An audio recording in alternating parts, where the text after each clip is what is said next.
Who we are meeting today is the country head of mobile and information technology, Mr. Ranjit Yadav.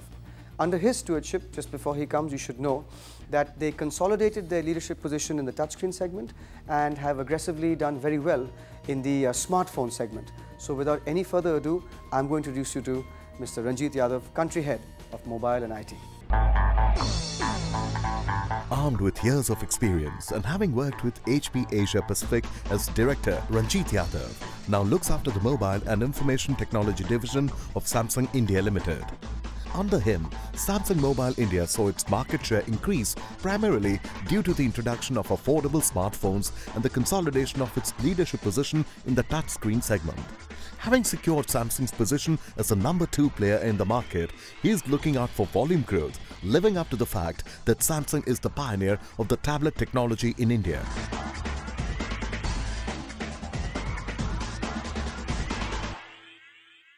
Ranjit, bada means big in the Indian context, and I'm purposely putting it to you like this so you can demystify this for our viewers. In India, BADA is bada, big.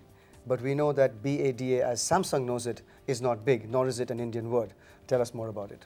So Bada in Korean means the ocean, and Bada is our own smartphone proprietary OS, which we have put out there. This OS helps us in a sense, take smartphone to the masses. That's the mission behind it. It gives us a little bit more in terms of capability to be able to configure products, to put purposive applications out there, and so on and so forth. And it also fulfills the other Samsung promise, which is we will give you choice. So we will not tie you down to only one paradigm.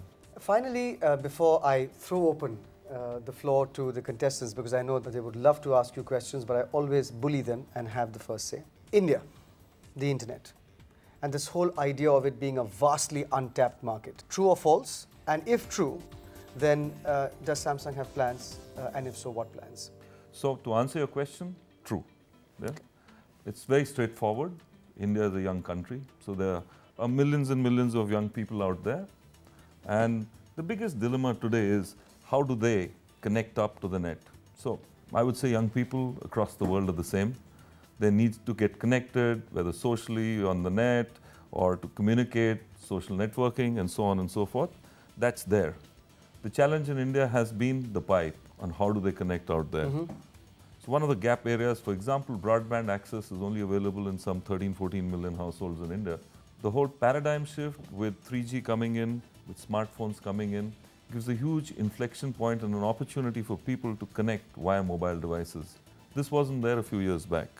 And already from what I hear, nearly 100 million plus people are connecting to the net through the mobile phone. And for many people, a mobile phone will be their first experience with an online experience. Very different from other parts of the world. I remember almost 10 years ago, like Samsung was not even in the top 10 mobile phone makers. So Samsung had made a bold statement that we'll be number 1 in the next 10 years. We already reached number 1, so what are your roadmap for the future to maintain this number 1? Samsung has a philosophy of being number 1 or number 2 in any segment or category it plays in. And I think our philosophy is quite straightforward. We'll bring new products, new concepts, which fulfill new needs as we go forward. For example, our Galaxy Note is creation of a new category, for example. Yeah?